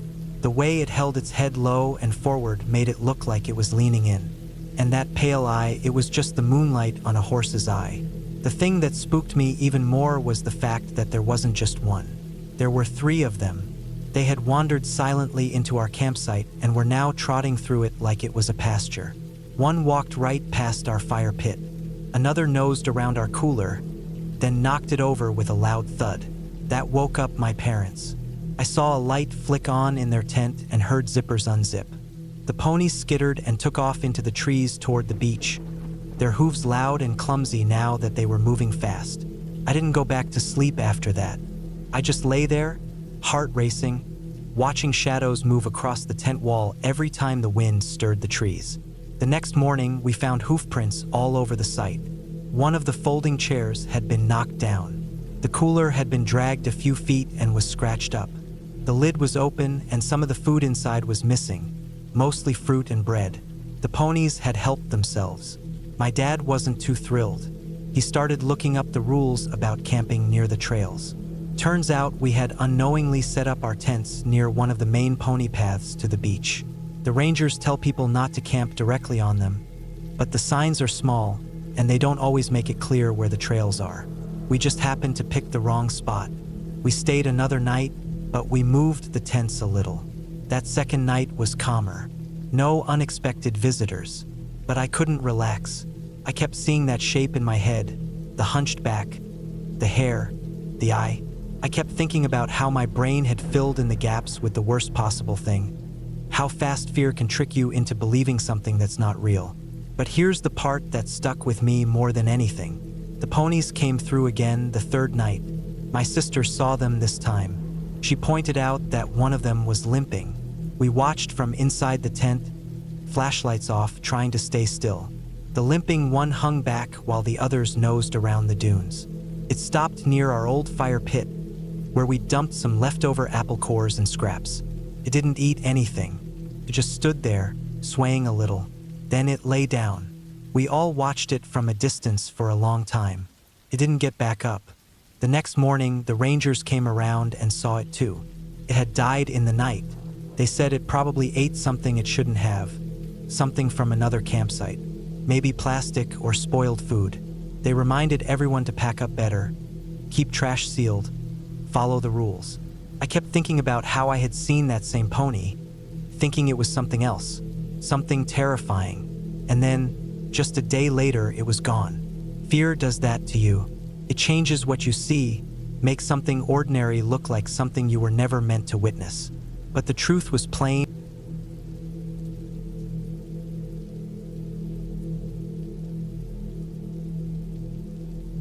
Living in that tiny town was never something I planned for. It wasn't camping exactly, but it was close enough. The kind of place where the nearest neighbors were more like distant dots scattered on a map. The population was maybe 200 people total, and the whole town felt like one long stretch of quiet roads, surrounded by thick, dense woods. I rented a small cabin just off the highway. It wasn't fancy, just a single room with a small porch, a creaky wooden floor, and enough space for me and my dog, Luna. I worked remotely on my laptop, which was the only reason I was there. The peace, the quiet, the fresh air. It was supposed to be the perfect escape from the city noise. But what I didn't expect was how quickly that peace would turn into something I'd never forget. Luna was a mixed breed, a bit scruffy but smart and fiercely loyal. Every morning, I'd take her for long walks around the area, which was mostly forest with some clearings. crisscrossed by dirt paths and those endless country roads that never seemed to end. There was a lot of hunting around. Guns ringing out on weekends, sometimes during the week, and the people here had a rough, no-nonsense vibe. Most of them were redneck types who kept to themselves. I never really tried to get close with anyone. It wasn't my style, and honestly, I didn't need much besides my dog and my work. One afternoon, Luna and I were out walking on a trail that ran just behind the cabin. Not too far into the woods, but enough that you'd hear the trees rustling and birds singing. Out of nowhere, 2 gunshots rang out. Sharp, loud, close enough to startle both me and Luna. I froze for a moment, waiting to hear if anything else happened. But the woods went quiet again, just the normal sounds of nature. I didn't think too much about it. Gunshots weren't unusual here. Probably some hunter somewhere, or maybe a target practice session. It was common enough that I just shrugged it off and kept walking. A day or 2 later, I was sitting outside on the porch with Luna, just working on my laptop, when a pickup truck pulled up onto the gravel driveway. It was old, beat up, the kind you'd expect around here. A man got out and started walking toward me. I didn't recognize him at all. I'd never seen him before in town, and I hadn't met any neighbors. Though around here, neighbors could mean people living half a mile to a mile away, separated by thick woods or fields. He introduced himself as my neighbor, said his name, and asked if I'd heard the gunshots a couple of days ago. I said yes. He told me it was his neighbor, someone who was shooting at his house over a land dispute. He never asked me to be a witness or anything, just if I'd heard the shots. That was strange. Usually, if someone's accusing their neighbor of something serious, they want witnesses or help. But he didn't. Just that simple question. While we stood there, Luna wandered off a bit and started digging in the dirt near some old leaves and twigs. The man immediately got serious and told her to stop digging. Then he came closer, and before I could say anything, he grabbed her roughly, trying to hold her down on her back. It was that stupid dominance move, the kind of thing Cesar Chavez and other trainers talk about, where they try to show the dog who's boss by pinning them down. Luna started yelping, clearly uncomfortable and scared. I was shocked and told him to stop immediately. The guy didn't seem to care. He just smiled like he thought he was some expert, and then asked if I had any guns. I told him no. Then he claimed he was a great dog trainer, like that should mean something to me. Then came the weirdest part. He asked if I could mow his lawn. Then, almost like an afterthought, he said, "Please ensure you bring Luna." There was something in the way he said it, like it wasn't just a casual request. It felt strange, almost like a warning. I told him I'd think about it, and he left. After he drove off, I sat there on the porch, feeling a knot in my stomach. I had just told some strange guy in the woods not only that I'd heard gunshots, but that I was completely unarmed here. How could I be sure he was telling the truth about his neighbor shooting at his house? What if he was the one who fired those shots? The thought made me uneasy. I'd never met him before, and the way he acted, grabbing Luna like that, it wasn't normal. I wasn't about to go to his house, no matter what he said. Over the next few days, he kept showing up uninvited. Sometimes he'd come by to ask why I hadn't mowed his lawn. Other times, he'd call and text me. I had given him my number after the first meeting without thinking, and now he was using it to pressure me. He was insistent, almost desperate, trying to get me to come to his house. I started asking around town carefully. People didn't like him. I learned he was a total alcoholic who had lost everything. His wife, his job, his reputation. The store owners whispered stories about how dangerous he was. Everyone seemed to avoid him, except when they needed to deal with him out of necessity. The more I found out, the more unsettled I became. My nights were the worst. The cabin was isolated, surrounded by thick woods. The windows in every room except the bathroom gave me a clear view of the shadows and trees. I only had a can of bear spray and a knife for protection. The silence at night was suffocating. Every little noise made me jump. I kept imagining that the man might come creeping through the woods, shotgun in hand, trying to finish whatever he had started with those gunshots. One night, maybe a week after he'd first come around, Luna started growling. Quiet at first, then louder.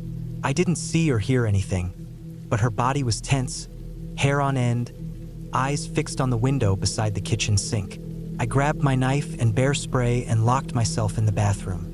The little room didn't have any windows, and I figured if something happened, I'd at least be protected. I sat there for hours, every sound outside making me jump. I didn't sleep much, but eventually exhaustion took over. That night was the darkest moment. The dread that settled over me wasn't from anything I saw or heard, but from the sheer possibility that some lunatic, fueled by alcohol and rage, could be out there in the woods, planning something terrible. I felt completely alone. After that, I knew I had to leave. But moving wasn't easy in such a remote place, and the landlords at my next place turned out to be just as creepy, if not worse. They even tried to steal Luna, sneaking around and feeding her behind my back, trying to win her over like they were some pack trying to recruit her.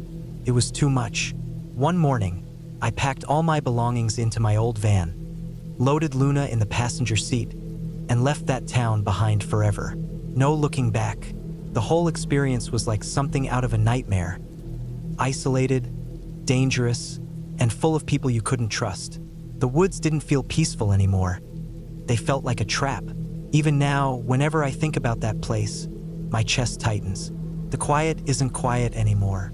It's waiting for someone like that man to come back. And for me, that's a feeling I never want to go through again. The day I left, the sun was just rising, casting a weak light through the dusty windshield. I kept glancing at Luna, who sat quietly, as if she too understood that we were escaping something bad. The highway stretched ahead, empty but inviting, leading me away from the woods, the cabin, and that broken little town that almost swallowed me whole. I didn't tell anyone where I was going after that. No new address, no forwarding number. I just needed to disappear for a while, to find somewhere safe and quiet, the way I had wanted that tiny cabin to be from the start. Somewhere far away from men with shotguns, strange requests, and nights spent hiding in a bathroom, listening to shadows. I made it out, and that, after all, is what counts.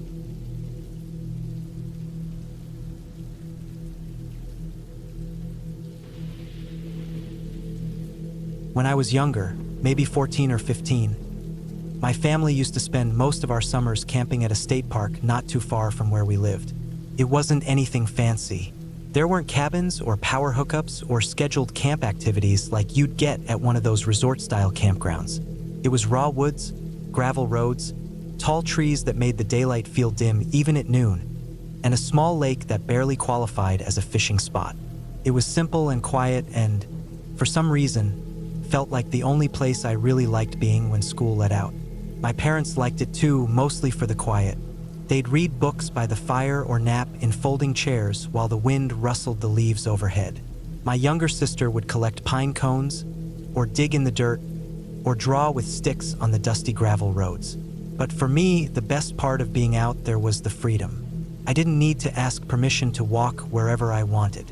No one told me when to be back, and the nearest form of civilization was at least an hour's drive away. The world out there felt big in a different way, not like a city or a crowd, but big because it didn't seem to care if you were there or not. The trees just stood watching. The trails stretched forever. You could be out there for days and never find the same spot twice. There was one thing we did every single night. My friend Tyler and I called it the ritual. Tyler was my age, give or take a few months. His parents had been camping alongside mine since we were little, and his family always booked the campsite across from ours. We'd grown up together every summer since we could walk. At some point, once we were old enough to wander off alone, we started doing this thing where, after dinner, after the fire died down, we'd head out into the woods with flashlights and walk. No destination, no goal. We just wandered. We told ourselves it was tradition, something sacred, something we had to do no matter what. We called it the ritual like it meant something ancient and serious. At first, it was always along familiar paths. We'd stick to the trails nearest our camp, walk the loops until we got bored, then head back. But as the years passed and we got braver or dumber, we started venturing further. There were old hunter trails, barely visible in the dirt, that we followed until the real world felt like it had been left behind completely. Once, we even made it all the way to the old ranger station that had been shut down for years. Its roof collapsed in and vines swallowing the wood like nature was erasing it slowly. But the one rule we had that we never broke, not once, was we never used our flashlights unless we had to. The idea was to walk by moonlight alone.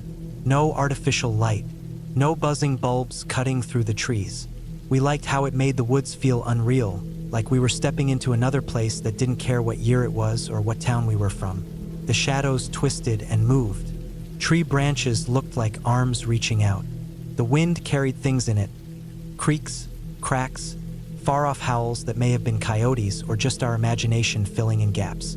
That summer, when it happened, we had been doing the ritual for nearly a week straight. It was the second week of July. The heat during the day had been unbearable. Thick air, bugs biting, sweat sticking clothes to skin, but the nights were cooler. At night, the woods felt calm, even safe in a way I can't explain. We'd been walking further each night, pushing deeper down trails we hadn't tried before. There was a spot about half a mile from the main campground where the trees opened up just a little. It wasn't a clearing, not really, but the trees thinned enough that you could see the sky clearly above. We started making that our turnaround point. We'd get there, sit on a log or the ground, sip water, and just let the silence wrap around us. Then we'd walk back. That night felt normal. I remember the moon wasn't full, but it was big and bright enough to light the trail in that soft silver way that made everything look strange and quiet. The dirt beneath our shoes was dry and loose. We barely talked. The only sounds were from our feet and the occasional twig snapping underfoot. About halfway to our usual turnaround point, we heard it. Soft whispering behind us. Just a few words, barely more than a breath. I stopped dead. So did Tyler. The woods went quiet, like everything was holding its breath. We turned on our flashlights immediately. The beams cut through the darkness like knives. We spun around, expecting to see an animal, a person, something. But there was nothing, just the path behind us. Empty trail, trees, leaves rustling. The whispering had stopped.